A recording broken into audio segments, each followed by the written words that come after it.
edition of the Sports War. And we are back. We got the full crew in the house. That is what it's all about. The Yankees, out of any team in the league, are the best equipped to handle a blow like this. I think there is a higher power at play here. He's due law of averages. That dude is the ultimate scrub. It's trash. Yeah. Every person you have in there is fucking trash. Next game, you're going to see a big performance. You can see it in the end of the game, and I'm just totally stoked and excited for this. And we are back. Welcome to another edition of the Sports Port here on a Thursday. Let's go. It's Barnes, it's Tony, and Zach is back once again. Zach is back. What's going on, fellas? Not much, man. Just licking my wounds over here, but Day after the hopeful. funeral. Let's go, dude. There's no funeral yet. All right. Interesting that you said feeling pretty good. I mean, yeah, there's gonna be a funeral for the Brewers tonight, dude. I'm just kind of Put him in the messing around. casket. How are you guys? Honestly, I mean, is it tough, or as like from when you woke up this morning, has it kind of set in, and you're just kind of focused on tonight, or are you still kind of thinking about, boy, if we did this, if we did that in the game last night? Oh yeah, of course. I mean, it's the morning after. I know we're gonna have the breakdown on the show. You're listening to DNR. They're breaking it down. You're definitely still, thinking about what could have been last night for sure. But at the end of the day, yeah. I mean, after the show, I'm sure by the end of this show this morning, it'll be on to tonight. All right. Well, how about you, Zach? I was pretty bummed last night. Talked to my dad, fellow Mets fan. We kind of conversed. He was very optimistic about tonight, so kind of helped me to get over it. I'm focused on tonight now. Let's go, baby. Wish it One could more? have been different yesterday, but what are you gonna do? Yeah, exactly. And I don't know if you could check in on this, Tony, but maybe it's just something with the system, but it doesn't seem like Facebook. Oh yeah, Facebook It's down finicky. today? Yeah, Okay, yeah. gotcha. The Been every other finickiness. this week. Dude, literally, I don't know Yeah. why. Like there's been some communication error over there. But I'm sure, they're on top of it right now, dude. Oh yeah. No, dude. people are definitely working hard, early, often. That's of right. course. That's right, and dude. speaking of early and often, tons of comments here. So let's start with Kev Do. By the way, I have no access to comments right now, so I'm gonna rely on Zach. Let's go. Bring the energy for the Mets today, dude. What happened on your end?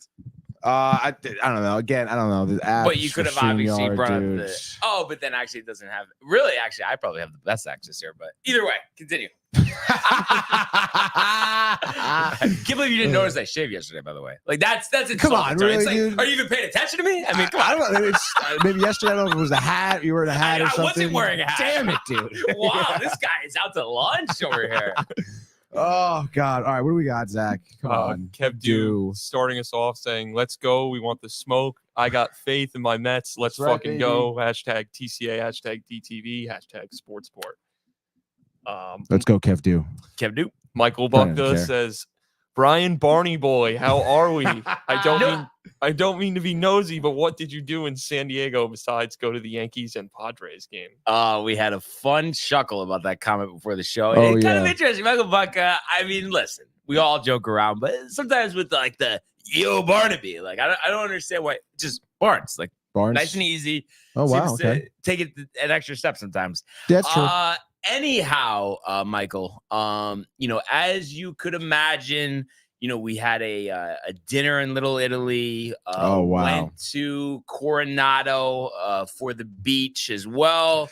And Dude, oh God. I would say, do you think it's like just the fall coming and now why he's just he's like thinking about the back. Yeah, warm yeah, weather? yeah. He wants to be back in California, Definitely. because it's been all week, like the in-depth conversations, the questions. But let me tell you, Michael, I mean, I think, and especially too, because it seems like I could be wrong about this, Tony, but doesn't it seem like Jimmy more into baseball than Michael, right?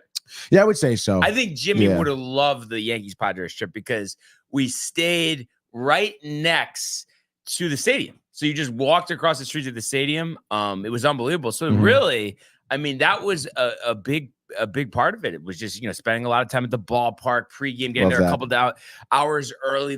Tony, the fan fest with the $5 drinks, you would have been going nuts. The cornhole. Oh, and then, my God, just BP, maybe you'll catch a home run. Oh yeah, the players are right there. access everywhere. I mean, Petco Park, I mean, definitely the best ballpark in the game. So yeah, I mean, Michael, I mean, it's really just, you go to the beaches. You could go also to Pacific Beach. We did that, threw around the football there. That's always a good time. So Pacific, Mission Beach, Coronado, Little Italy. And by the way, if you need some dining recommendations, and George's at the Cove, maybe a little pricey, but the best view that you're going to get, views of the Pacific Ocean, 3rd level open air. You'd love it. Also, the Brockton Villa, I've sent Tony several times the picture of the Coast Toast. So I'd recommend that as well. So just to give Michael a little food for thought, and no, there wasn't any pun intended there. Are you hungry now, dude? Yes, starving. Yeah, but what else we got here, Zach? Michael Buckto with another one saying, and also I'll be home October 11th to the 14th, but I'm booked on October 11th to the 13th. So if you want to see me, it would have to be on the 14th. Sportsport on the 14th, if that's okay. We're not doing Sportsport on the 14th, are we? What is the 14th? October 14th, because we remember my mother was called in that day or something. I'm going home on the 13th, which is no. The 14th is Monday. He wants to come in Monday morning, dude. Wow, tight schedule for Michael Buckta, huh? Yeah, very tight. I'm home for 4 days, but I'm only available for 1. So yeah, I think we can probably. Yeah, I mean, I'm sure it's you would think, we'll firm up. I'll have to double check as we get closer.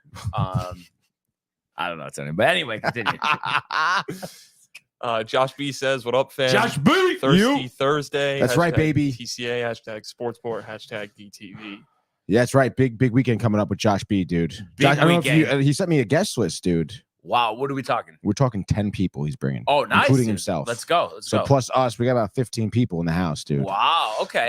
So we're gonna have to let's buckle down. And here. who else from the TCA that I'm familiar with? He sent me a list. I know Tommy's gonna be here. Tommy. Bernie. Kev Do, of course. Yes, dude. Yes, dude. I'm trying to think what else we got here.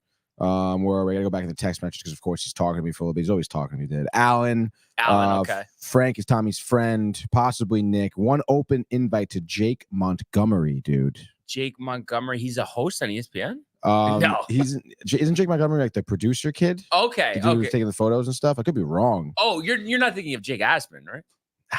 He was taking videos and stuff. Yeah. Who the hell's Jake Montgomery then?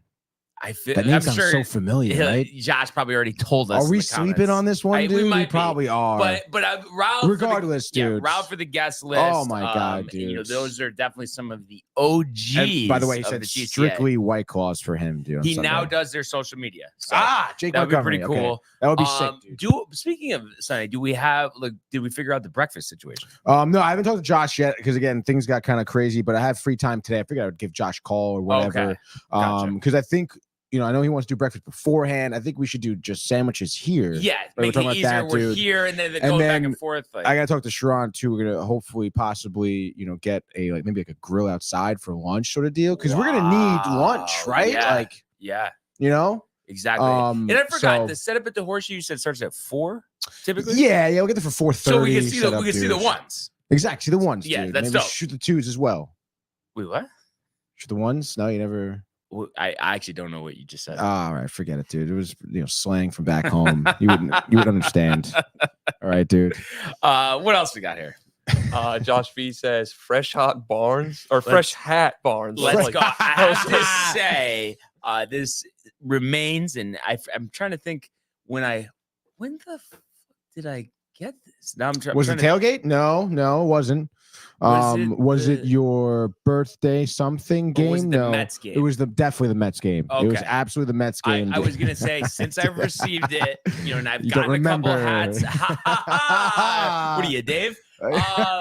It's remained my favorite hat. I've picked up a couple. We do like the Tashua and all that, but this is definitely my favorite hat. So shout out Josh B, fucking funny. The merch man himself. Yeah, dude. He comes in clutch with the merch. And also kudos to him to the graphic he put to promote the yes, very but cool. But notice because of the struggle, still having a tough time finding the pick graphic though. Ah, No, but tell me, like, it seems like I'm kidding around, but I'm kind of serious about this. no, it is. I mean, dude, honestly, it's funny because I was thinking about it too. Because it's like all of a sudden now Kev Dew is trying to change their record, thinking they did, but then it's like, well, wait a minute, dude. Way different. So I think it's a cover up job. Honestly, I think they're trying to play it off. We'll see. We'll see though. You know. What else we got? Matthew Gabriel says, "Come on, come on, come on, dude." Classic Matt says, "Look at yous." And boy. Kev Dew says, "Matty G, Bukta." Matthew says, "Kev Dew boy." Says Zachariah. Thanks for the shout out. Yeah, dude. There we go. Says, "Look at me." Jay Bird says, "Beautiful day for golf." Is Jay actually golfing? Wow, dude. Know, or? Doubtful. Actually, I was meaning to text him about this Sunday, to be honest. Yeah, Jay, I don't care if you have plans. Like, you're coming. Well, you should really be here on Sunday, dude. Yeah, like, I don't care. Like, if you need to crash somewhere on Saturday, you know. Listen, everyone's place is open. Everybody's house is open. So, Jay, I don't want to hear it. I don't want to hear the, this, the, that. And then it should be like the full 27, like the horseshoe as well. Yes, like, come on, Jay. If you're staying over. I do not want to hear any nonsense out of you. I mean, it's the Jets game, Jay. Like, yeah, Jay, come on. Come on, dude. I don't know. He may be having a good time there in Asbury, dude. I mean, this is again kind of kidding, kind of not. You better be here, Jay. Yeah. He just texted me. Let's see what he's got, dude. Dude, I can't go. I have this. I have that. Definitely what he said. He says, bro. I love how he says afterwards, I've been meaning to text you. But he says, bro, I have work on Sunday afternoon. Oh, we what? At that place, right? Or to be honest, like no. Last we spoke, he was having an interview. I don't want to divulge too much information. Second interview, third interview, got back, possibly got the job, maybe started already. Oh, but also he does work at that fancy restaurant with the fucking wine. Yes. Jay, you can't just call out though. Like, yeah, I know, dude. Come on, dude. Jay, and he says, just call out. He's golfing right now. You're golfing right now. That's what he said. He just says, I'm golfing. I mean, like right now. Ask him what course it is. What course, dude? He's at Toshua. No. And then what do we got? Josh B. That's Columbus Day. Is that correct? What's Columbus Day? I don't know. The that 14th was in the comments. is Columbus Day. That's what Josh said. Yeah, he said. Oh, I don't know why it's in a different order for me. Oh no, yeah, we have. The 14th confirmed Columbus Day, dude. Josh B says, Matty G, will you be around on Sunday? Kev Dew says, Jay Bird, what's good? # Mexican flan. Yeah, baby. They know what that's about. Matthew Gabriel says, throw the ball in the water. And then Jay Bird says, I'm off that flan today. Catch me on the PGA. Yeah, dude. Did we get a course confirmation? Shark River in Manasquan. Okay, we'll look that one up. And he says that he got the county car discount. Wow. Yeah, I guess that's kind of nice, dude. How much is it around? Neptune City? Neptune City? That's what comes up. Manasquan. I feel like I've looked up this course. I feel like it's near Josh. I could be wrung though. Yeah. I mean, Asbury isn't too far from Josh. Yeah, this is definitely the course. It says Neptune, but Neptune sounds nice. What else we got here? Josh B says that's Columbus Day. Matthew Gabriel says Sunday is going to be dope. Says buckle up, bud. Yeah, dude. Bring the mat in, dude. I don't want to embarrass Kev again. Honestly, I felt bad. Asbury. By the way, Jay confirms Neptune. Okay, there we go. Confirmed. All right, cool. We have some more comments, or are they still flowing in? They are flowing in. Oh my gosh, dude! Wow, $42 a round. Jay said with the card. That the hard county discount, dude. All right. And then what else? Anything more interesting? Anything at all? Anything compelling, dude? Compelling. I mean, Josh talking about Jersey bagels. Yes. Right dude, by his make job, hungry, of course. Yeah, right by my job. New York Jets watch party. Wait, but also too, again, I guess like it has to be talked about. But like, are you thinking you're not thinking making the sandwiches here, right? Like you're making saying, them, getting the sandwiches. Yeah. Okay, yeah, because he was talking Jersey bagels, but yeah, we definitely want them just already made. Trying to think. I mean, we could just do bagels with butter in the morning, sort of deal like that. But that's like, I feel like just big order from Village Bagels. Huh? Yeah, right. Like just everybody toss. Get the house, dude. Yeah. Village Yeah, Bagels, dude. Jalapeno bagel. I don't know if you've had that there. Are you fucking kidding me? Yeah, it's my jam over there. No Jalapeno way. cheddar. Yeah. Let's go, Tony. Like I there love we that. go. That's There we their best bagel, dude. Let's go, dude. All right. So we'll get into all of that. Mhm. And then let's see, because usually Thursday, we start with football, but obviously we know a very important day for Tony, Zach, and I guess you could say Kev Do, as well as the other Mets fans out there. Just wanted a quick leaderboard snapshot here. Jackson, Mississippi, round 1 of the Sanderson Farms Championship. Yes. Kevin Yu leading the way, 4 under through 7. Martin Lard, a Tony favorite, 3 under, 1 shot back through 8, starting on the back, as well as Henrik Norlander, Nick Hardy, tournament favorite Keith Mitchell, 2 under through 8. Steven Yeager, 2 under through 5, starting on the back. Michael Thorbjornsen, 2 under through 2, starting on the back as well. It doesn't look like Ricky Fowler has teed off yet. He might as well just go home. Joel Damon, 2 over through 4 holes. I guess too, I don't know what it is. I'm sure once there's highlights, later today or tomorrow, we'll find out. But I guess Ricky going with a new look or new apparel or something, but he's not teeing off till 145. What do you think though, Tony? I mean, you think he had, I know you're not anticipating him to win, but you think he has a good tournament here, or kind of no pressure situation? Yeah, I guess so. I mean, I guess, you said maybe new attire, maybe he's trying to change up some things, like get a different attitude, different, mode going on in his head. Why not, right? Yeah, sure. Why not? Toss him a bone, dude. And then I just thought of this, almost forgot. But good thing we have notes and everything. Oh, yes, dude. A very special opportunity, a sports port giveaway. Let's fucking go, dude. This is a legendary piece right here. Vince Carter Funko Pop. Figure, I dude. knew I was going to get it wrong. That's all right, dude. But this is crazy. This is vintage. So how you can enter to get a chance to win this, if you subscribe, DM us, Downtime TV, a picture of you subscribing, and you'll be entered to win this. That's right, so dude. A very big opportunity, a collector's edition. So you might want to get on that. Yeah, especially, timely too. Vince Carter getting his number retired, right?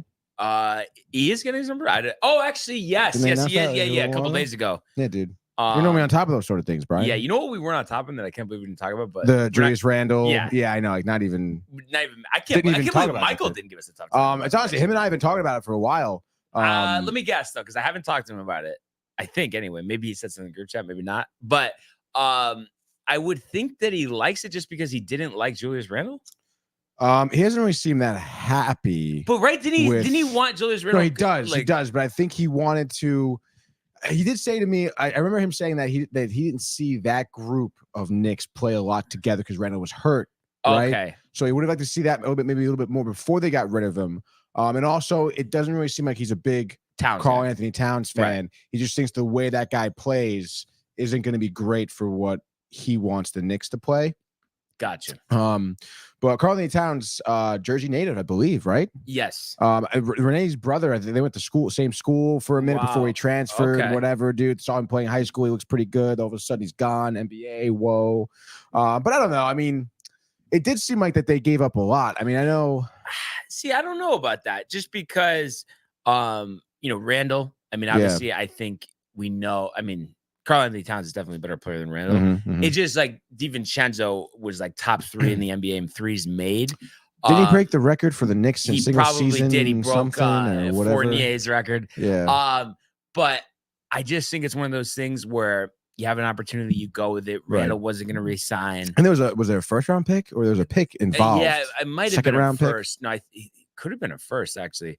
But you know what? They've had a lot of picks, and I just think, it gives them, one of the best starting lineups in the league. I think they're going to do well, honestly. I don't know. What about you? I think it gives them a chance to make the NBA Finals potentially. Yeah, I think so. I guess so. I don't know. It's so tough with that team. If they stay healthy, yeah, dude. And I guess Karl Anthony Towns was coached by Thibodeau, right? At some point? And they had beef at one point, squashed years ago. Oh, really? Okay, because that whole team, remember Jimmy Butler leaving practice? Oh, yeah, calling people out and shit, dude. That's right, dude. So I think the key for the Knicks, obviously health, but then also, who's gonna take over for that DiVincenzo off the bench role. How about Minnesota though, dude? Minnesota, I don't like the trade for at all. Especially they had such a good year. Yeah, that's true. But I mean, with Anthony Edwards and Randall, well, no, I love Anthony together, Edwards, but I don't know. Just Randall, but who knows? Maybe he'll look different uniform. Be interesting to see how they integrate into that lineup. But everybody forgets that they were number 1 seed. It just seemed like that was developing for a long time. All the number 1 picks they had, and for that finally to work out was interesting. So, yeah, dude. NBA around the corner. We'll talk more about that. Domac is hyped. Domac hyped. Any thoughts on the deals, Zach? Or I thought it was a good deal. I think they had to cut Randall loose. I would have liked to see this current unit kind of run together for one season, and I'm definitely gonna miss DiVincenzo, but I still think Randall had to go. So I'm for it. Yeah, I just think when you have an opportunity to acquire top talent, I mean, usually it makes sense to just do it. Yeah. Josh beat Ralph for jalapeno cheddar, by the way, too.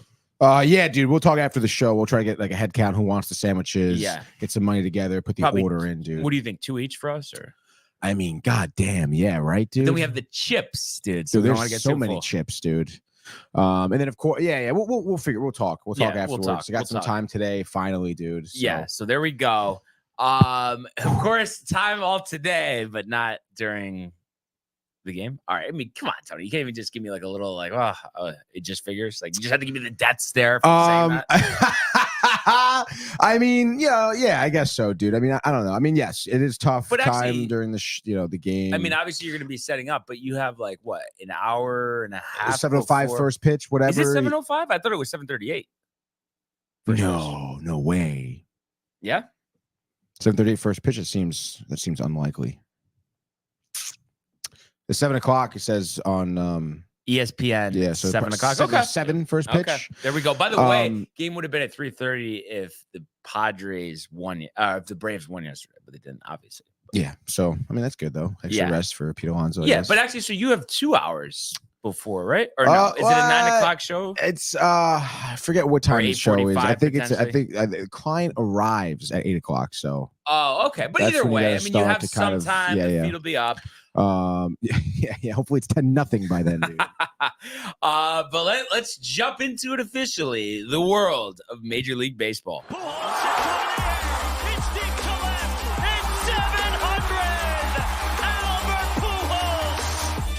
What a play! Stop it! Yep. And Alonso cracks one of the Mets win the ball game. Out of sight.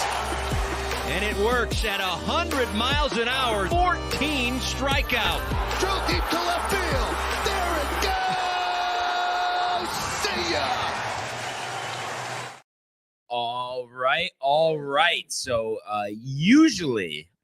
I would lead this segment, but I think it's only right. That's right, dude. Big day for Tony, Zach, and company. Take it away, Tony. Yeah, dude. So obviously tough loss here last night for the Mets. 5-3. They dropped game 2 against the Brewers. Brewers forced this rubber game here. So it definitely sets up for an exciting night of baseball, Brian. But I mean, at the end of the day, you're a Mets fan. You had the lead. You had opportunities to extend the lead. You didn't do that. You didn't hold the lead. You ended up losing this game. And I mean, it's hard to necessarily, I guess blame one person for this. I mean, your bullpen obviously didn't get the job done. But also, really Matone or no? I mean, it's a little bit of everything, dude. It's questionable moves by Mendoza. Obviously, Stanek in a loss, there's always questionable. Yeah. Stanek was lights out. So it's do you pitch him for 2 innings? You kind of don't see that very often. He brought in Reed Garrett first, which was interesting as well. He did fine though, right? Oh yeah, he did great. He gave up only 1 hit, I think, but got 4 outs. So he was fine. And then Matone, questionable to bring him in. I would say, at least for me, I didn't think. I know he said after the game Diaz was available. Diaz pitched 40 pitches through 40 pitches the prior game. Yeah. Got 2 innings, 6 outs, whatever. So I didn't think he'd be really available, but he was. But regardless, I wasn't going to use him. I would have thought of honestly bringing out Avino. He did pitch the day before, but he had a quick inning. I think through 12 pitches, maybe 9 pitch inning. So I probably would have used him honestly back-to-back games. But apparently, Mendoza said, against these batters, statistics say go Matone. So he went Matone. Matthew Ryan's calling in right now. What do you think? Is it really the time? I mean, not really, dude. But Yeah, like, what is he just gonna talk shit for 30 seconds? Like, I don't know, man. Yeah. Anyway, so Matone, you come in there, it gives up the solo shot immediately to Churio. And it was one, I guess, I don't know. Again, Mendoza was talking about it. He was like, oh, he could have either used Diaz now or Diaz after. Seemed like it was going to be his plan. And I guess he asked Matone, like, oh, like, it's either these three guys or those three guys. Which ones would you want, sort of deal, like to match up in the 8th or the 9th? He was like, all right, I'll take the 8th. Took in the 8th. Obviously didn't work, as I said. Home run immediately to Churio. And then after that, Adames gets a hit off of him. You get a couple runners on the bases. You get Mitchell to homer at that point.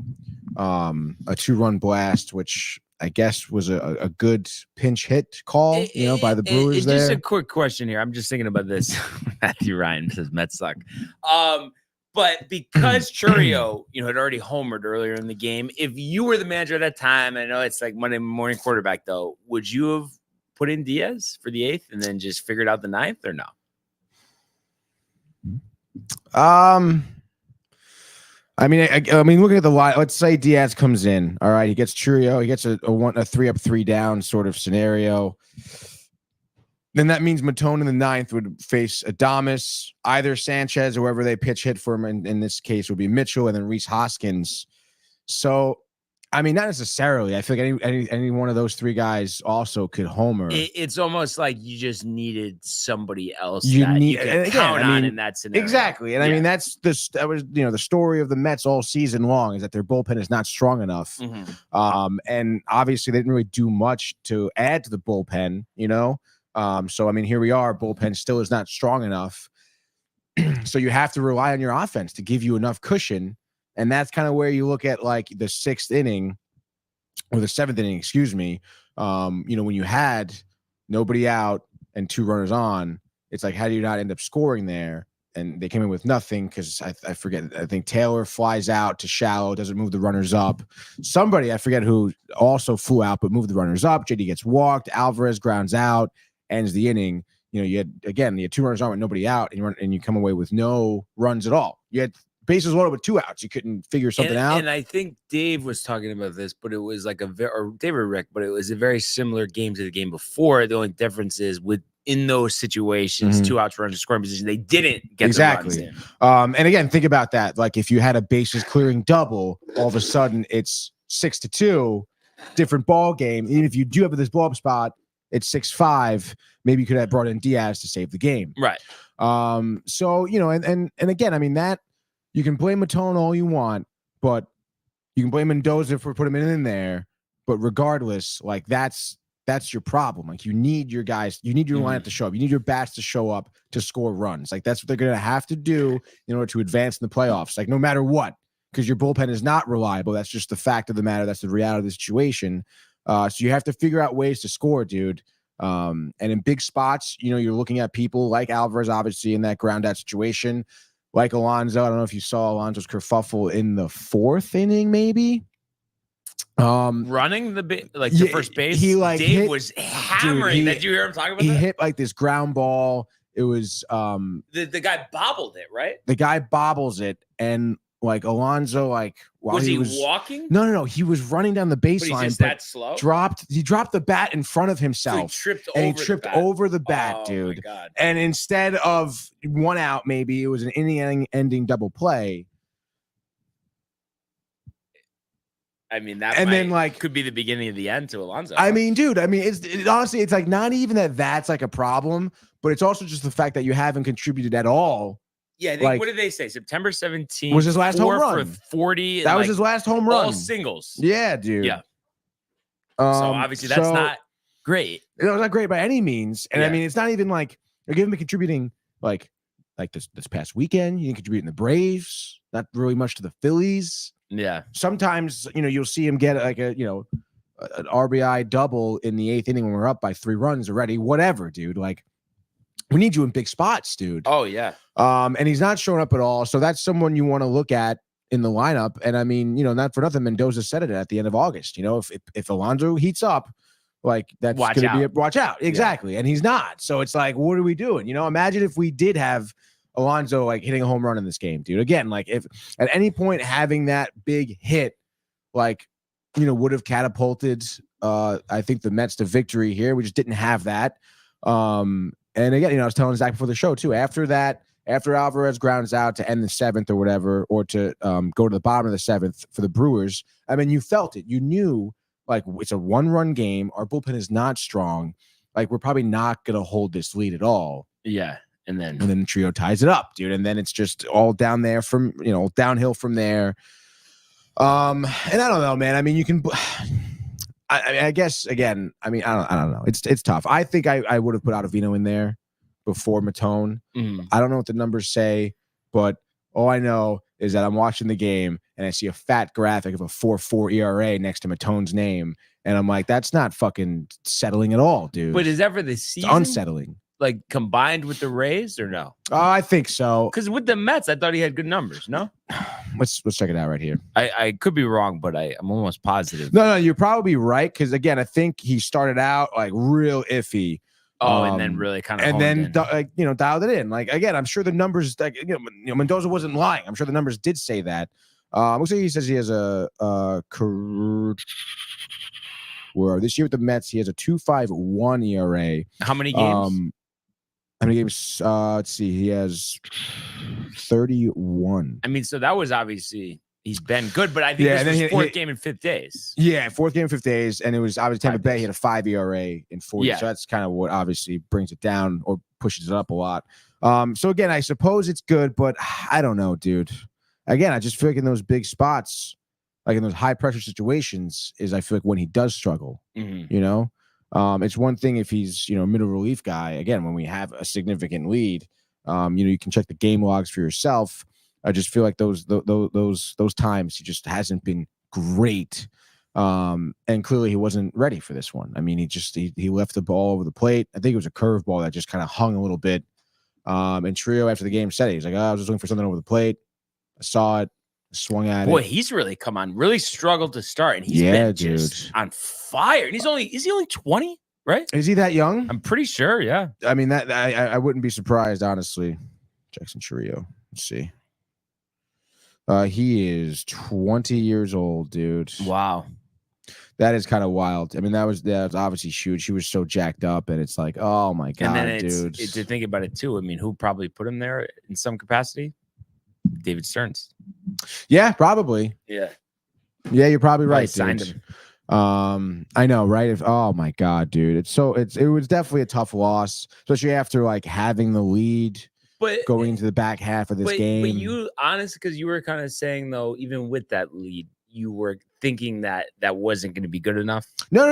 Yeah, like I said, like we need more runs. Like that's what like you weren't expecting like 6 or whatever 9. I think it was 9 outs they had with the lead to finish the game up 3-2. Right? I think that was the situation. That's 6 outs. They needed 6 outs. Yeah. Well, no, but I'm saying. They had. Yeah. From the yeah. Exactly. But there was nothing in your mind that was saying, "Oh, we're just going to go 1, 2, 3. Diaz 9th done onto the NLDS." Not really. Yeah. Again, you're always hopeful. My God, it could happen. But just from what you've I was seen, pretty jacked up after Static looked good, to be honest, dude.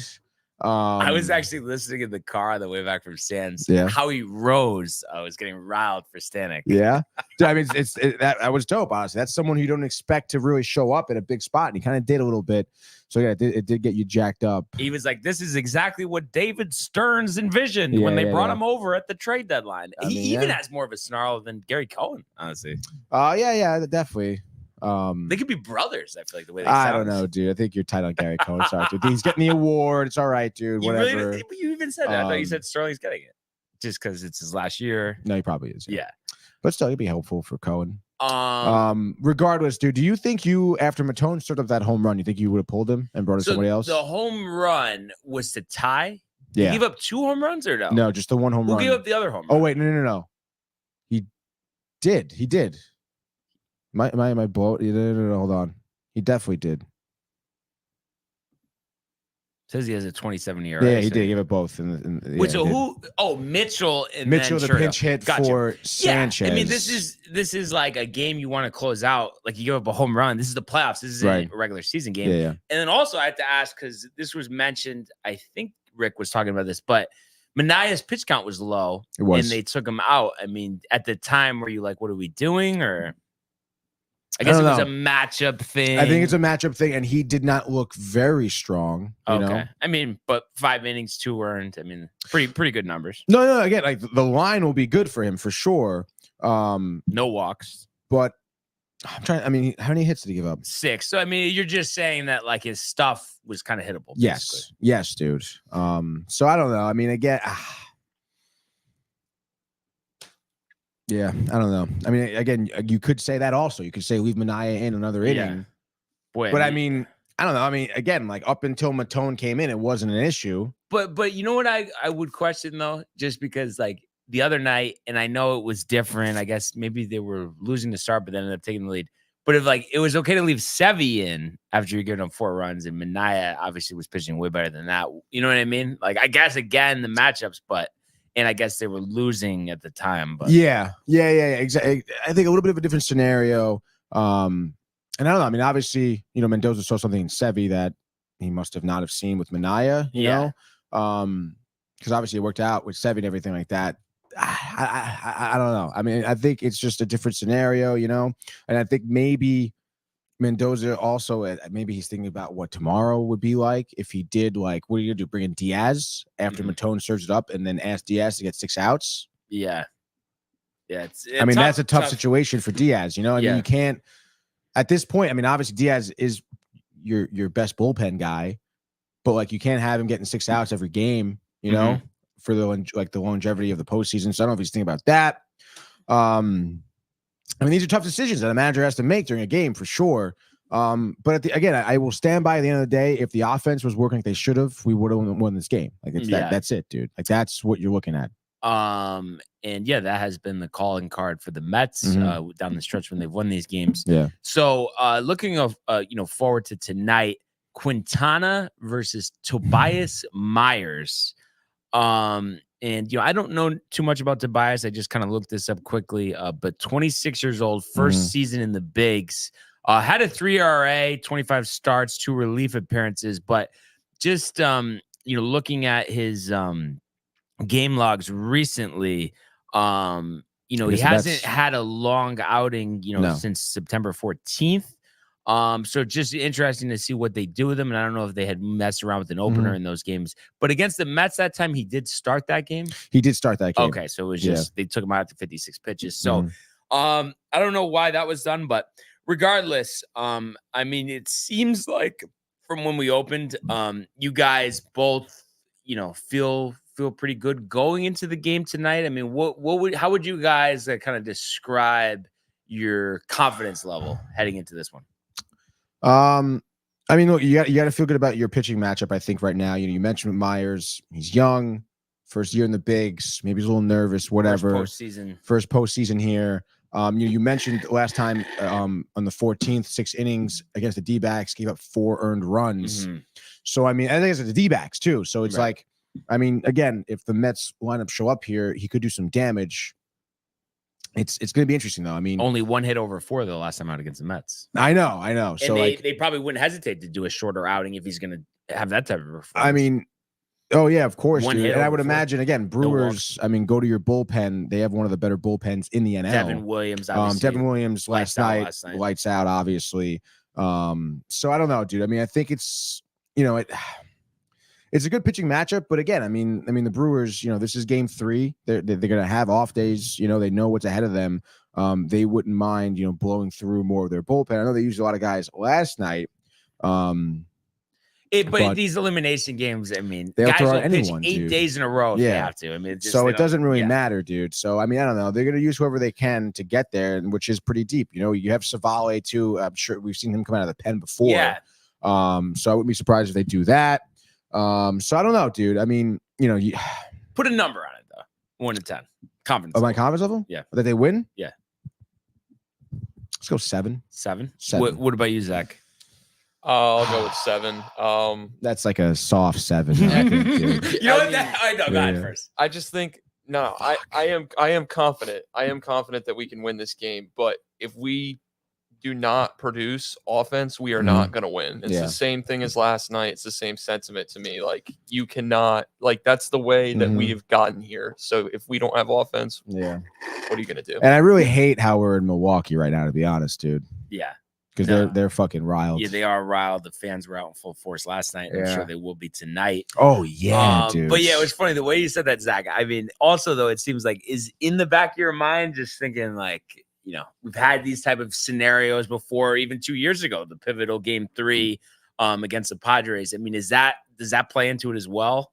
Not really to me, because I feel like this team has a lot more fight in them than the 22 team.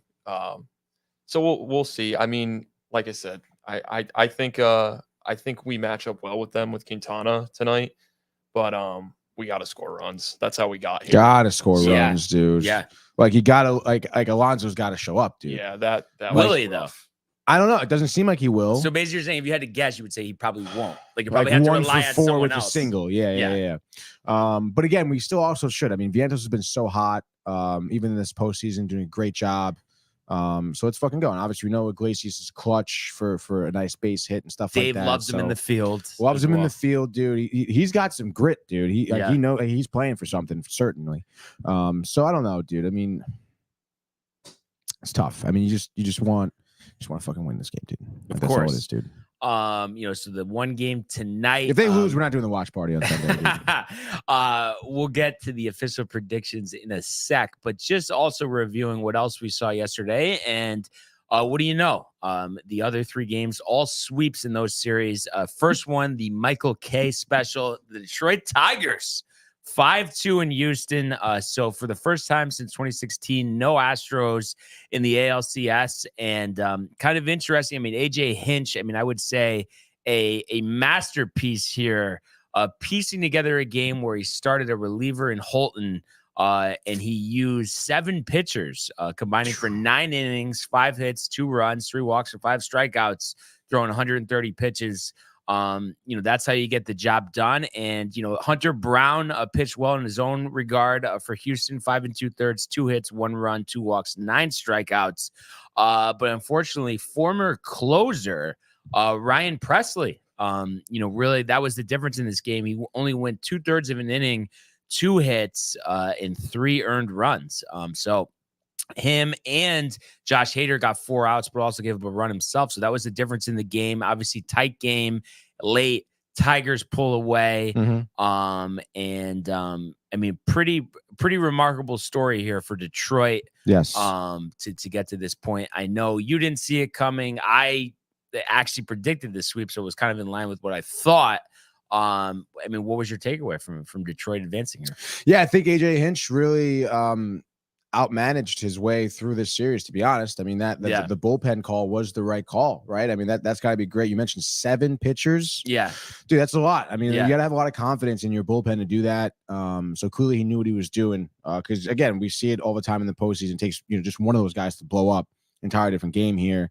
And then it just seemed like the Astros just didn't really show up on their end. I mean, again, offensively, you think that their lineup, their big guys just weren't there. So, I mean, this Tigers Cinderella run kind of continues here. It's going to be a great showdown with the Guardians. And I mean, geez, I mean, I don't know. I'm sure the Guardians are favored pretty good there, but just right now, I'm going to say just because of momentum. I mean, I like the Tigers. I mean, this is like at that point, Cinderella dude, story. It is. And I mean, we've seen these wild card teams do that before. Even teams that, you know, were counted out in the regular season as well in the past. Like we've seen them, you know, go deep at the playoffs, even World Series victories. So, I mean, I know, again, Cleveland has a lot of firepower on their end. It'd be interesting to see how Detroit, you know, how AJ Hinch navigates that lineup. Yeah, and they were talking about it on DNR this morning. The whole roster for the postseason, $24 million salary. Because Baez, I guess, is on the roster. I don't know if he's hurt or they just didn't want him on the roster. That's probably why I did. So that's kind of crazy. And then I don't know if you guys saw this too, but after the game, Bregman sent out a tweet thanking Houston, but then Altuve, I guess, was kind of like pay the man, campaigning to pay him. But I mean, Bregman didn't have a great year. And it just seems like it's been assumed that he's moving on. And for him to say thank you, Houston, I mean, you would think unless that starts to be something coy with the front office, but I don't see them paying him. I could see Bregman though. Yeah, I could see him being like, I want to stay, but I'm going to tweet this out to be like, yo, you better fucking like, let's get this done sort of deal. But at the same time, I mean, I don't know. I mean, that I think it's time for Houston to move on from that roster, to be honest. Yeah.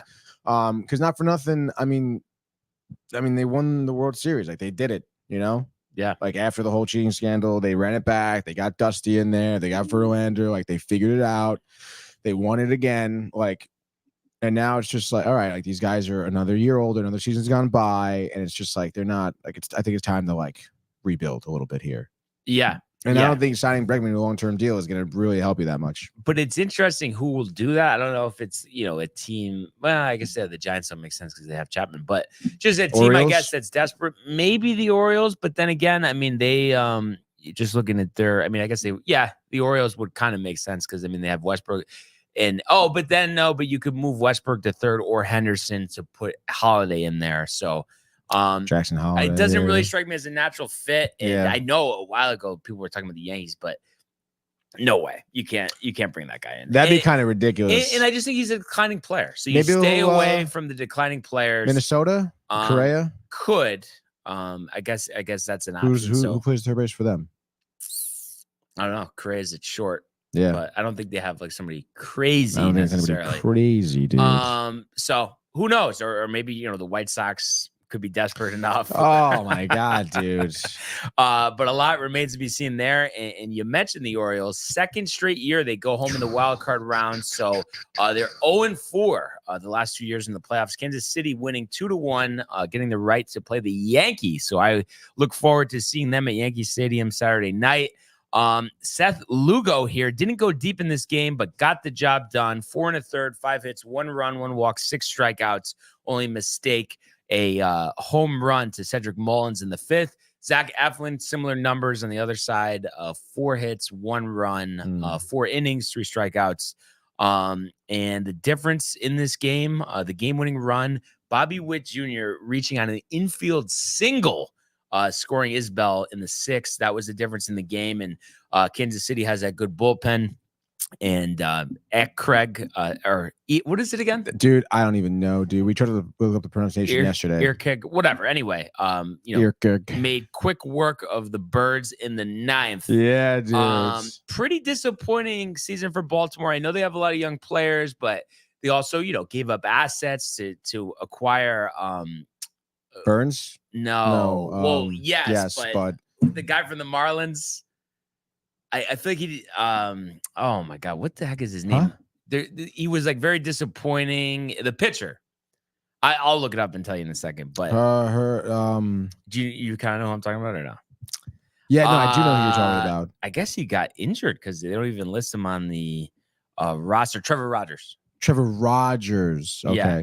I don't know if he wasn't on the division series roster, but anyway, and they did acquire Eflin as well. So they give up these assets. Eflin's a bum. And obviously don't get anything in return. I mean, kind of interesting. I mean, do you think that they're gonna do anything drastic or kind of dip their toes, more into free agency than they have in the past? I mean, what do you think Baltimore does here going forward?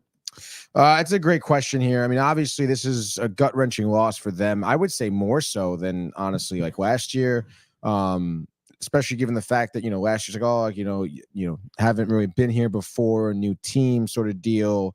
But like now this year, it's like you get swept again and you're knocked out. I mean, it's tough, dude. I mean, especially with like this lineup. I mean, you would imagine this lineup does well. Cedric Mullins is great. Mountcastle. Mullins, though, they kind of missed the boat there.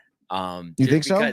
No, he was really good a couple of years ago, and then it's been a decline. Again, but I mean, he showed up in the playoffs, at least for them a little bit. Yeah, that's true. That's true. He was 3 for 7 in this series. Like I think he did his job, with a home run too. So like, he was one of the guys that did hit because no one else did. So I don't know. I enjoyed him. I think that this is a year where I don't know. Again, it's just the same total lack of offense, but it's like these guys should have been good. Mm-hmm. So I don't think you need to change much in your lineup. I think they just need to work on some things here. Because what are you gonna do? I mean, you got all this young talent. Gunnar Henderson, like you're not gonna do anything with him. Rutschman, I don't know. I mean, Santander had a great year too. I don't know if you maybe want to rely on him. Maybe you could try and improve your lineup by getting a better catcher, or not a better catcher, better third baseman. Again, someone who can maybe like be a little more active. I mean, maybe like, they could go Bregman, but I wonder too if they would try to re-sign Burns versus giving Bregman the money.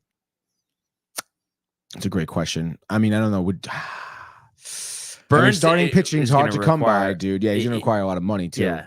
So I mean, they have it normally, but I think new ownership now. And obviously we saw they did the deadline. And by the way, Trevor Rogers, talk about a bust. 4 starts, 7 ERA, and they gave up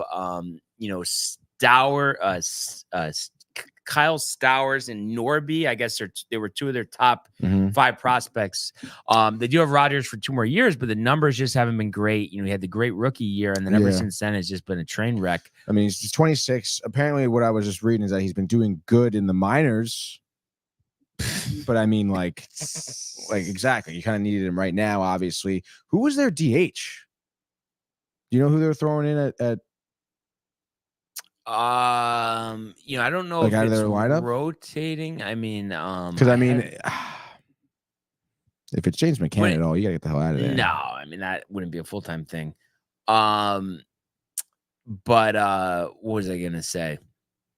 I don't know. No, just because of course someone offense. texted me. But no, I was gonna say no one's really mentioned this, and he's been there. Sorry. But what the fuck, Brian? Hyde's been there through the rebuild, but does he come into question? I mean, 0-4 in the playoffs here. I mean, you can't do better than that. Is that his fault, you think? I mean, he has to have some.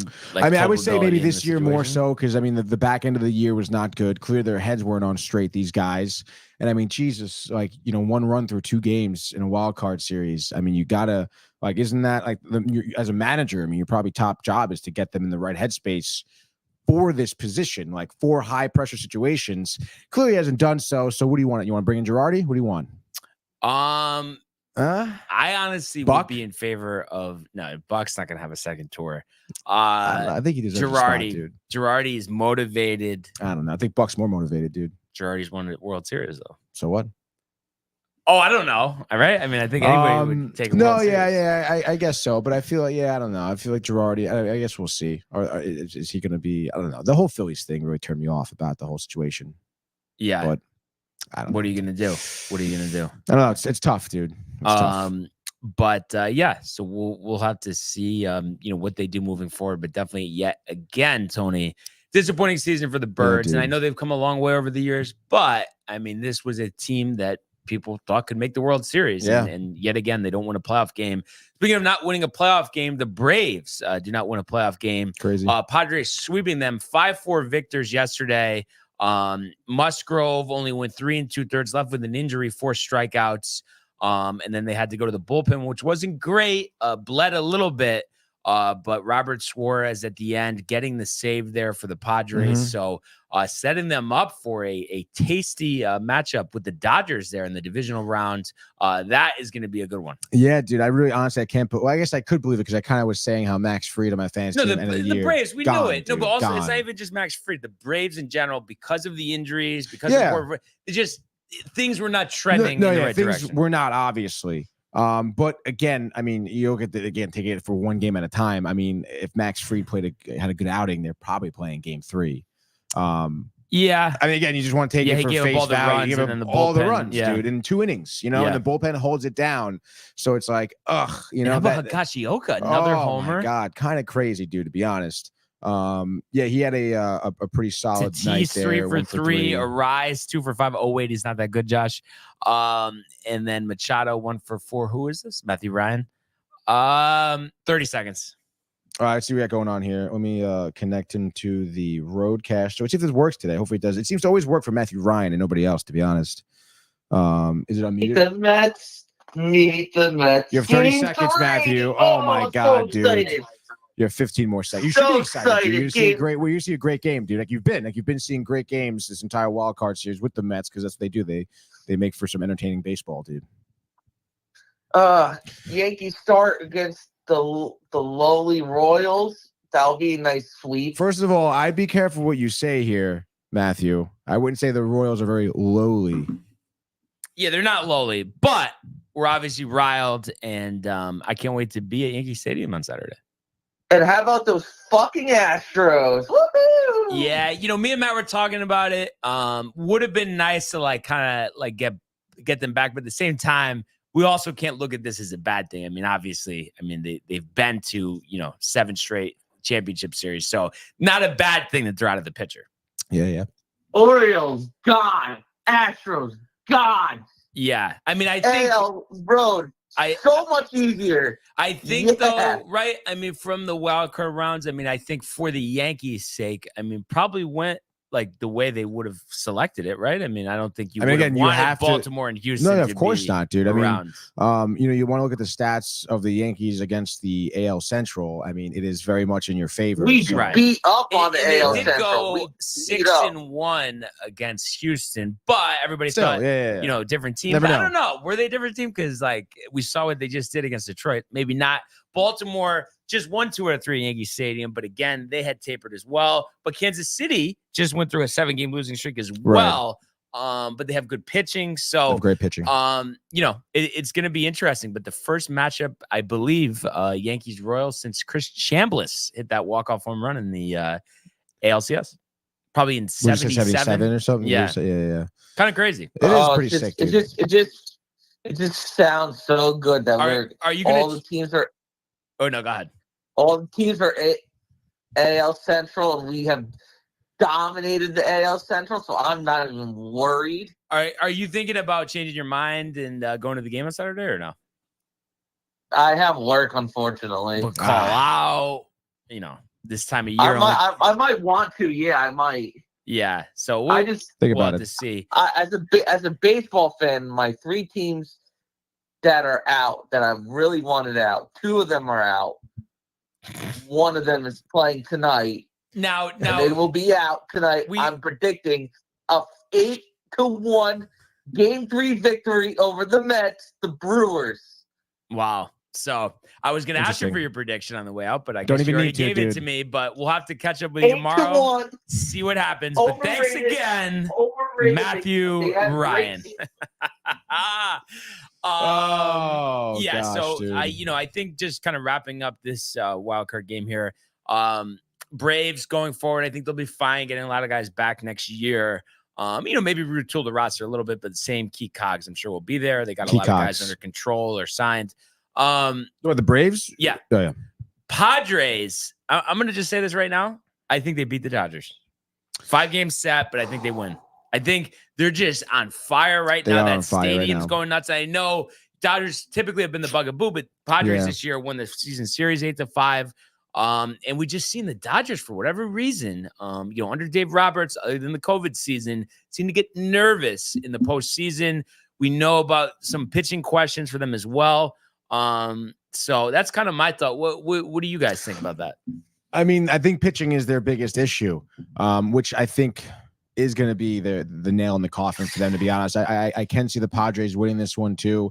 It really depends on how their lineup does, the Dodgers, that is. But again, the Padres, you want to look at Luis Arraez, regardless of what Josh B thinks of him, still a great player showing up. The Yankees and the Mets would love to have him on their team next year. Obviously, dude. And then obviously like the impact Tatis Jr. has just by himself, dude. Yeah. It's unbelievable. Just to the energy of the team, the way he plays the game, gets the crowd into it. And not to mention puts his money where his mouth is and shows up and hits home runs, dude. You know what's hard for me not to wonder with Tatis? Is he going to be the first guy? And maybe, who knows? You don't know the specifics because it seems like it was just a one-time thing. He tried to do the steroids where he'll have a long career because he only did a cycle and then didn't. What do you think I could see that. And he is super young, I suppose. And listen, a lot of athletes talk about taking steroids, and going through a cycle or 2 of steroids in order to help their recovery. Mm-hmm. So I don't know. I feel like that's what he did during the fucking motorcycle accident, right? He probably just exactly what he did. He probably did a couple cycles just to help his recovery. Got caught doing it, which obviously rightfully so. That's what happens when you get caught. You broke the rules, whatever. So I mean, at the end of the day, I mean, we knew his talent from the get-go when he first came out onto the scene of professional baseball. So I mean, it was undoubtable that the talent was going to be there. It's just about him showing up. And I mean, right now he's staying clean. He's showing up. He's playing the game. So let's go, dude. Yeah. Yeah. So that's going to be a great series there. So really here, and I guess, you know what, we'll catch up on the comments. I'll take it from here. So Kev Dew saying it's Mayton, not spelled that way, just pronounced that way. Michael Butka would love a baseball trip out to San Diego. He's been to a ball game there. Matthew Ryan, Brewers game 3. Michael Butka. Jimmy does not love California as much as me, let me tell you, but he does love the Yankees more than you, Michael. And then Josh B trying to say that Michael Harris is better than Luis Arraez. I mean, maybe he gets to that point, but he didn't have a good year this year. No. And I just feel like there's not enough of just a guy, he's just going to get a fucking hit. I mean, really, like, I feel like Arraez, like, obviously he's not to that level, but it almost reminds me of what, like, Pete Rose used to do. Where he's not going for power. Getting hits, he just bat on ball. So literally, I think that's invaluable. Matthew Gabriel, just relax and be humble. We know we have to do is just put the head down and bang it. Absolutely. And then John Grega says hello. Well, what up, John? Dude? What up? Welcome to the show, dude. So, we already mentioned it. Big pivotal game 3. American Family Field tonight in Milwaukee. So it is time for a 1-game, game 3, winner go home, wild card frenzy. Let's freaking go, Brian. All right, this is it. This is for all the marbles here. Biggest game of the Mets all year long. The biggest game for a lot of these guys in the lineup as well here. Speaking of which, Jose Quintana getting the start. Again, someone who's been surprisingly good, especially, as of recently here, for the Mets. When I look at his last 5 starts, last one against Milwaukee, a 6-0 loss, only went 4 1/3, 2 earned runs. But again, I think due for a bounce back here, took care of business against Philadelphia, just like Minaya. That was kind of the theme there. And you know what? Minaya honestly had a good outing. You could say solid last night. You imagine one's coming from Quintana as well tonight. I would imagine he puts in the work, quality start, 6 innings, maybe 3 earned runs, maybe. And that's exactly what you could ask from him. Bullpen should be well rested. I mean, you're thinking Ottavino in there. You obviously Diaz to close it out. So again, I mean, you should have all your best guys ready to go. It's going to, like we said, be up to this lineup to score these fucking runs, dude. Over under 7.5, Brian. Mets, of course, are plus 110 on the money line. And if I had to guess here, I think Myers, the lighthearted 4 innings, couple earned runs, our boy Murphy over there, giving him a short leash, going to the bullpen early as the Brewers should. One of the best bullpens in the NL. But I think it's going to be an early home run by Lindor, honestly. First inning that gets the scoring start, gets the Mets feeling right. Again, maybe Quintana gets to do a jam. 4th inning, 5th inning, gives up a couple, Adonis, Mitchell, whoever. But I'm going to say 7th inning, Mark Vientos, dude. A 3-run blast. Puts the Mets up 6-4. Diaz closes it out. 1-2-3 inning, bottom of the 9th. Your Mets are going to the divisional series. Let's go, Brian. All right. So I know. Everybody already, we know what he's going to do. We know what he's going to say. But in all seriousness, this prediction is honestly what I really believe. And if I had to put money on the line, hate to say it to you guys, but I would go with the Brewers here. I think they were given new life. The late rally in game 2 yesterday, I think that carries over today. And I just have a feeling, and I could be completely off here, but I think we're going to see really good pitching early, a 2-2 game, honestly, going into the bottom of the 9th inning.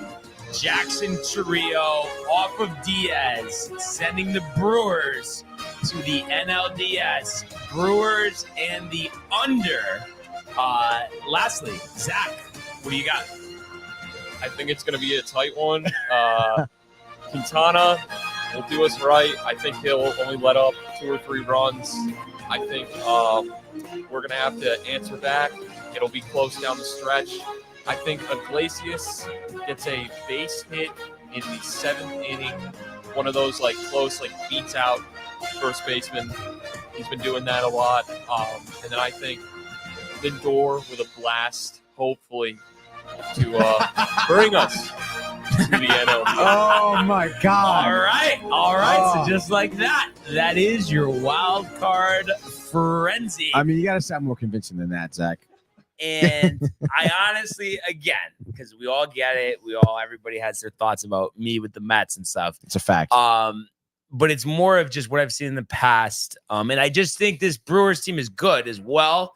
So just a combination of those things. And listen, I mean, at the same time, like the Brewers is my prediction, but what we've seen out of the Mets this year, they've been very resilient. That's right. So it wouldn't be a shock if they won. But it's just a pattern, unfortunately, that we've seen over the years. So let's see what happens, right? I mean, I think that's fair to say. I'm not saying anything. I'm saying they've had a great run. It just history would point to, the undesired outcome for the two of you. I guess so. I mean, also, it's been a while since the Brewers have been in a situation like this. No, the Brewers have been awful in the postseason, but it's the Mets in the postseason, big spot. Listen, I mean, let's see what happens, How do you feel about, because again, this is such a testament, and I honestly, I hate this thought process. But because even Rick and Dave are saying, oh, well, it doesn't really matter what happens because you made it as far, like further than people thought you were going to make it. No.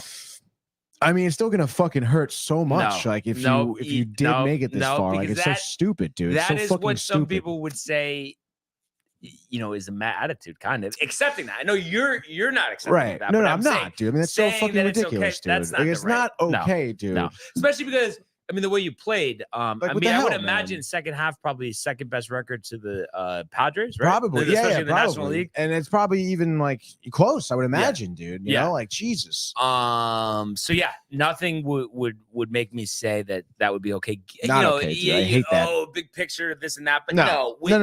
You have to take advantage of opportunities once you're there. Expectations change. There's no such thing as chalk. So, and I mean, I was telling Zach before the show too. I mean, all these guys. I mean, like Iglesias, Taylor in big spots, dude. Look at how Quintana and Minaya have been pitching. Like it's not crazy to say you may not get that, like those performances again next year from these players. Like that's not absurd to think about. It's like insane. And then you think about too the difference of who was pitching 2 years ago. Like, are you kidding in this me, series dude? versus now? I mean, it's like these guys, dude. We were looking it up, dude. You guys would have been in the bullpen. Dude, literally we're in the bullpen. We had Scherzer, DeGrom, and Chris Bassett.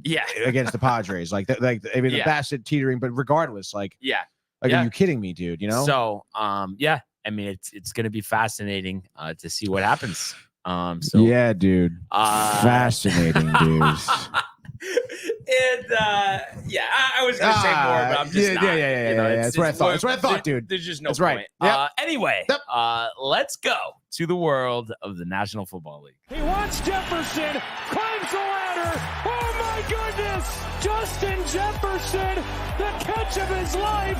Burrow fires, intercepted, picked off at a pick six. Minka Fitzpatrick, an absolute ball hawk. Niners twist up front and get to Tagovailoa. Bosa again. Mahomes escaping on the move, stops, spins, flips it forward for the touchdown. Stop it. Aaron Jones. Oh, what a tackle.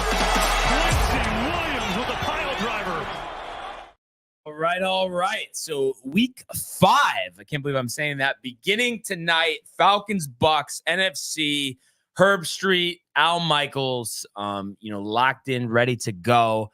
Atlanta, 2-point favorite right now. And obviously have had those 2 comeback wins. The Bucks have been really strong all season.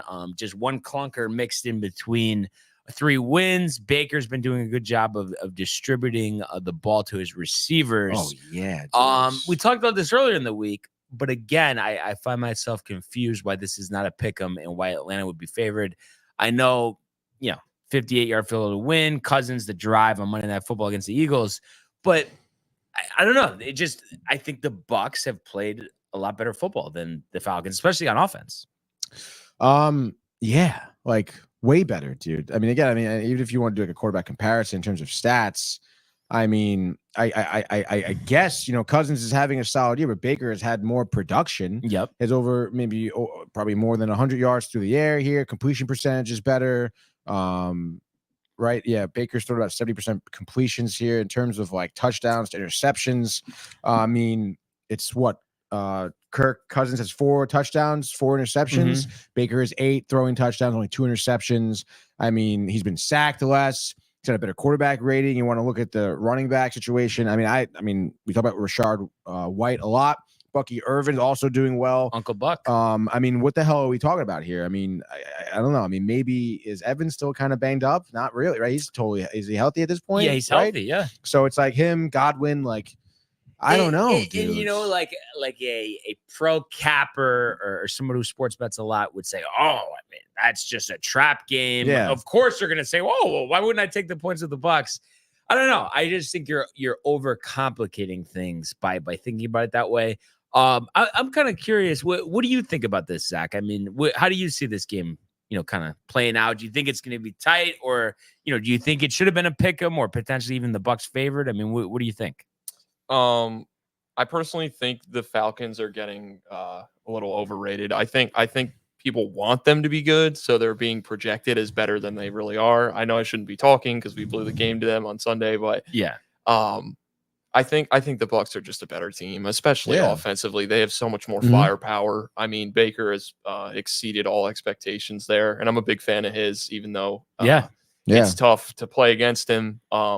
I think they're just better offensively, and that's what it comes down to. Yeah, and I think honestly, like, defense for the Bucks has been pretty solid. I mean, they have, I think, I guess like 4 sacks in the year, which isn't, or no, actually 8 sacks. Which is actually pretty good. Which is actually pretty solid, dude. So I mean, like, what are we talking about here? We're overcomplicating things. It seems like things. But what exactly is going to happen? Let's find out in a Thursday night football 1-game bonanza. What do we got? A bonanza, dude.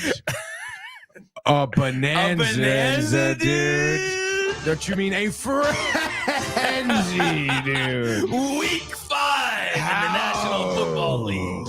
Let's start it off here in Atlanta. We know the deal. We know the lineup. We were just talking about it here. But the Bucks here are +2 on the spread. Can't believe that. Over-under is 43.5, which I guess isn't the highest we've seen, but at the lowest, I suppose. They're +105 here on the money line. So take it as you want it, dude.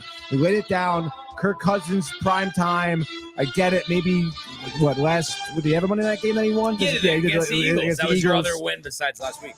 Eagles are trash.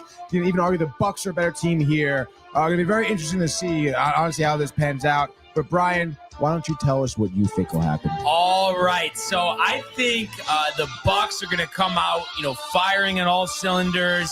I think the Falcons, who have struggled on offense early in games, will do so here. And I don't necessarily think it's going to be a blowout, but at the same time, I think the outcome, is not going to be in question throughout the entirety of this game. I could see the Bucks going into the half 17-10 lead, and then ultimately end up winning, I guess, 31 to 20. I think that's fair. 31-20. So I'm going to say Bucks in the over. Baker Mayfield, 350, 3 touchdowns. 2 to who? Mike Evans. Wow, dude. 2 to who? I do like that prediction there. Obviously, you know the demeanor here at the DTV studios. I'm going Bucks as well with Baker. I think, I don't know, Cousins may be all right to start, but then maybe like end of the first quarter, throws a pick, maybe takes a couple sacks, starts to get some issues there. They go to the run game, which obviously Bijan Robinson, Algier, probably some success there, maybe a few rushing touchdowns. But I just think anytime the Bucks get the ball, it's Baker making it look easy. Again, kind of maybe like you, halftime, maybe we see a tie score, like a 17-17 or a 14-17 or something.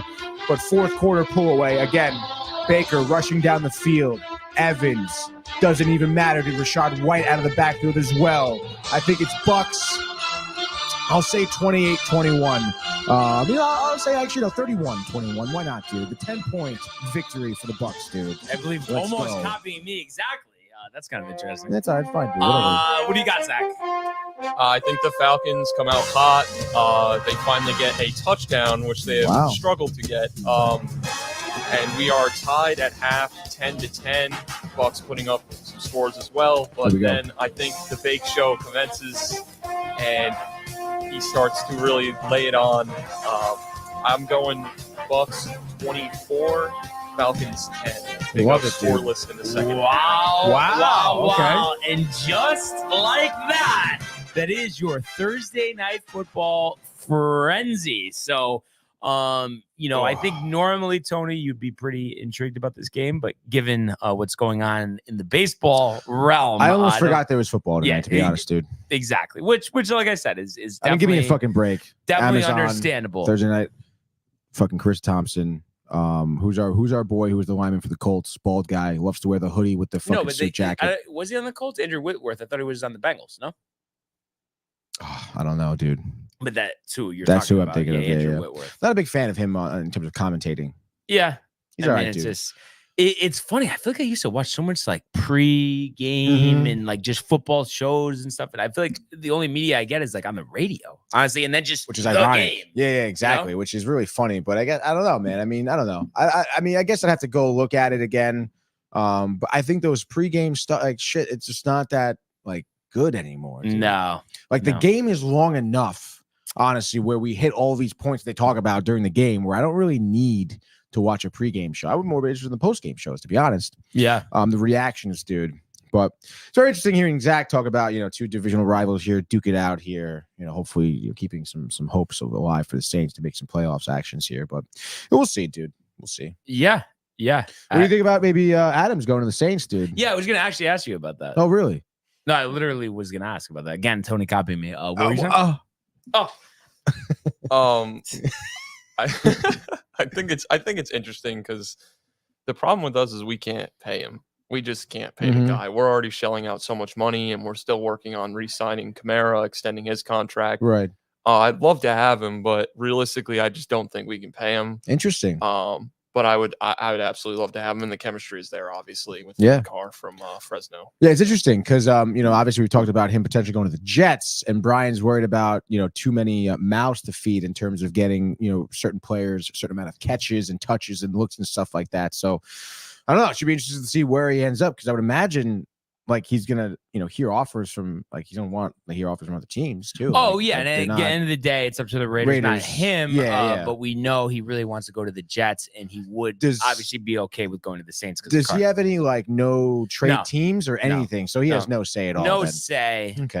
So obviously the Panthers, just want the most money, but I don't think like a team like that will do something like that just because it'll just be complete turmoil. He'll be so pissed. I mean, again, he's the type of player though who like could be like, I'm not gonna fucking play. I'm not gonna do it. Oh, you think I'm gonna fucking play? I'm gonna fucking play. I don't want to play for this team. I'm not gonna play, dude. I don't care. The money, who? I don't fucking care, dude. So it's like, does he have leverage with these teams? Like, I don't know, dude.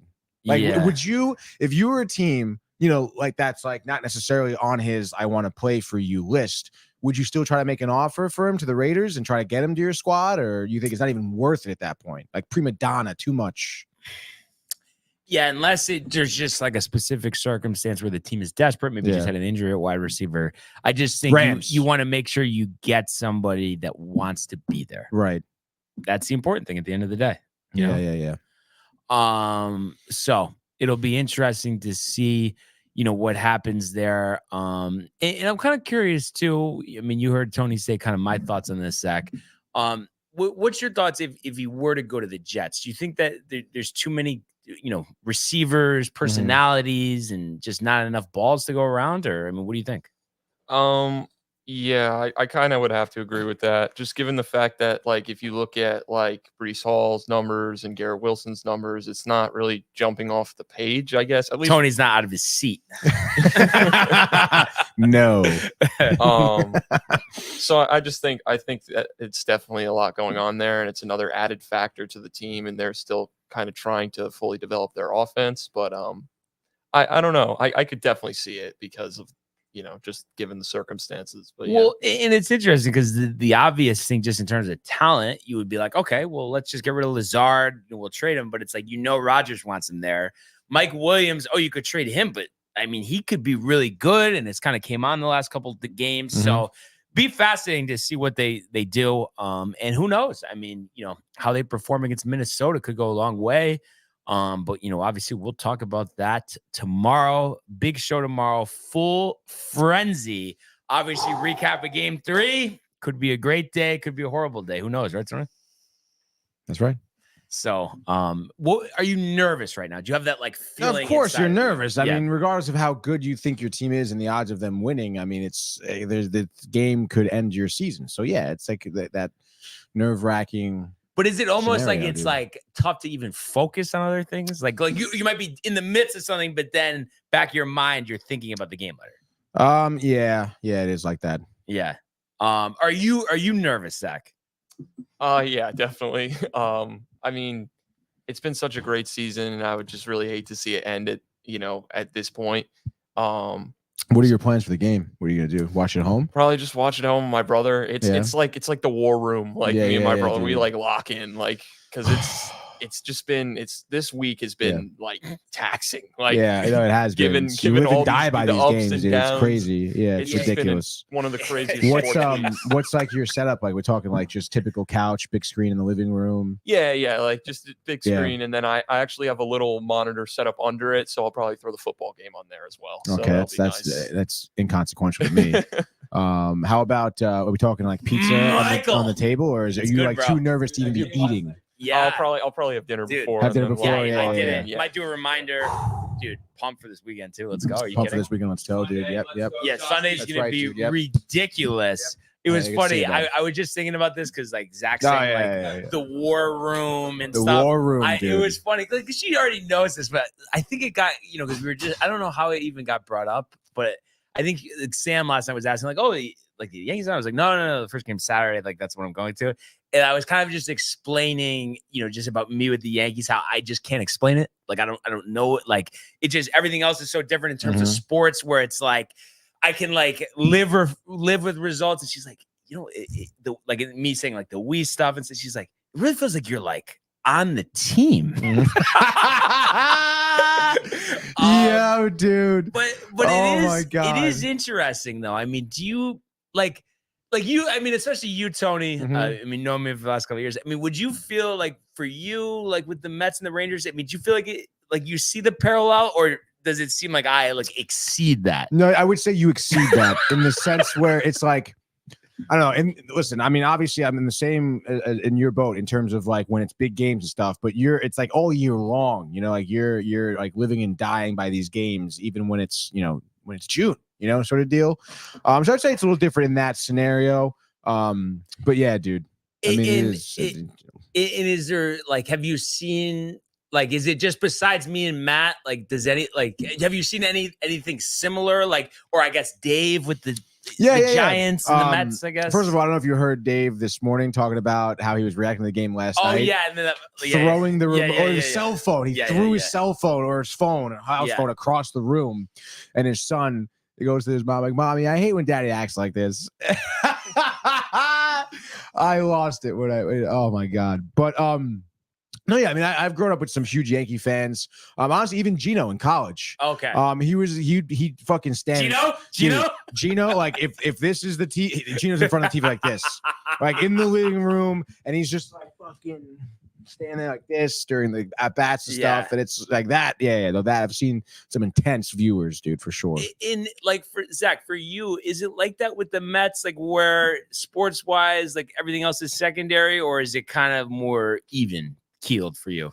I think it's as it gets more competitive, the Mets and the Saints are kind of the same. Same. If we're in a big spot, I'm locking in. Yeah. You know what I always found interesting? That I mean, maybe stuff changes, but last time we talked about this, Tony, you said it's so tough, but if you had to pick, you'd rather see the Rangers hoist the cup than the Mets hoist the Commissioner's Trophy. Is that still? Yeah, it's still. Yeah. And how? I mean, are we talking millions of fractions of is it that close, or is it kind of pretty there's a decent lead there. Yeah, I guess it is pretty close. It's interesting because I don't know. I mean, though, again, it's like 1A, 1B, the Mets, Rangers, it is, but I just because of the way I just enjoy hockey more. I enjoy the games more, the culture a little bit better. So that's why I would lean towards the Cup. And again, I mean, I just think hockey in general is just a great sport.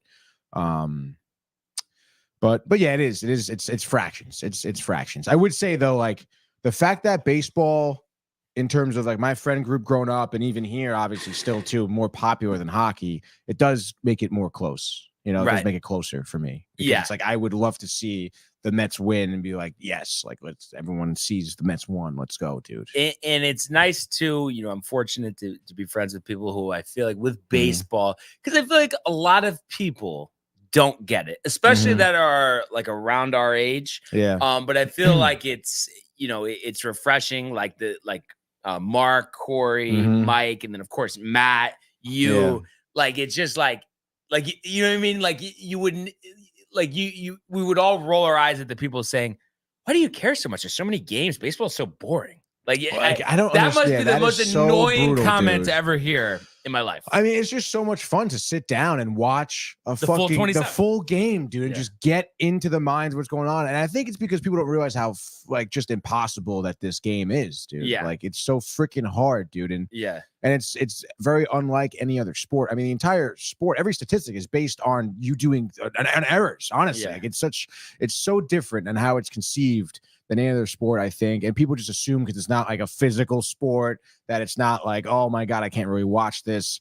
But I don't know, man. I mean, maybe it's just the people, maybe it's just us. I don't know. But I mean, I love it. It's America's pastime. And you talk about like the difficulty of hockey, but how about the difficulty of baseball, especially when we're talking about hitters, where like over 90% of hitters fail more than 70% of the time. Yeah, like how crazy 70? is that? I mean, that's a high percentage. I mean, It's ridiculous. Like you're doing that with like stocks or at your job, you're fired. You're fired. You are fired, dude. Exactly. So it's an entirely different. If you do that in football, like imagine if you miss 30% completion. Yeah, like you're going nowhere, dude. Yeah. So it's that's why it's just such an interesting sport to me. And it's very different. If you want into the broadcasting aspect of it too, it's a wild sport to broadcast. It is. And I was just thinking about this too, kind of bouncing around here, but we're talking Rangers too. I don't think I told you. Going to a game?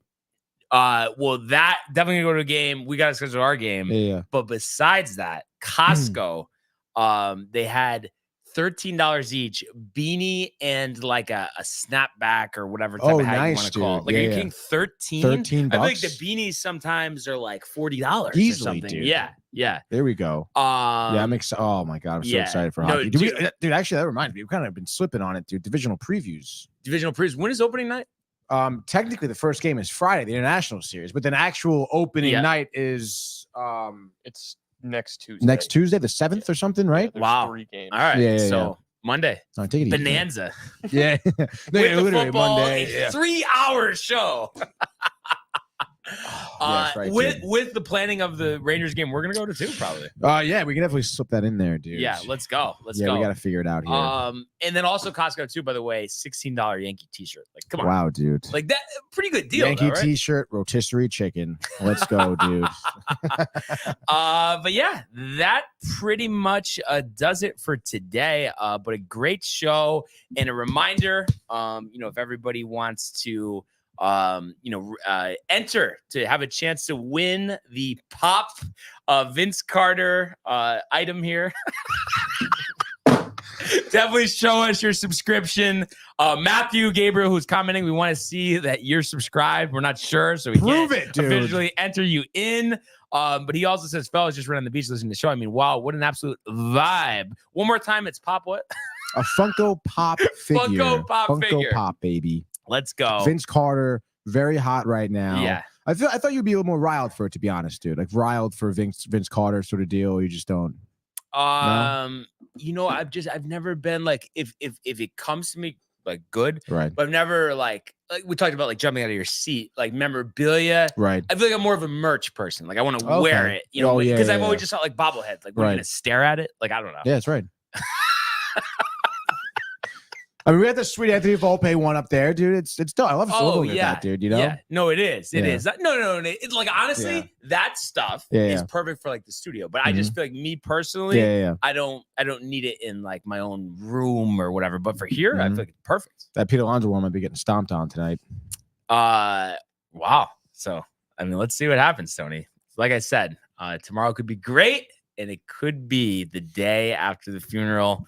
We'll have to find out. But an exciting night ahead, definitely. And Matthew on the way out says Mysticata. The other Matthew says, let's go Yankees, which I echo those sentiments. Matthew cannot wait to be at the stadium on Saturday.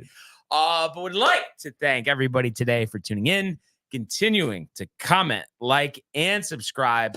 All of the archives on the YouTube page, Tony Malgo, Renee, and Jay, and costume the merch at downtimetv.com. We want everybody to enjoy the day, enjoy the game. Let's go, Mets! And we will see you mañana. Hey guys, Tony here from Downtime TV checking in. I want to thank all our fans out there who's been liking, subscribing, sharing our content. You guys are the best. You guys are our bloodline. You make us love what we do. Thanks again.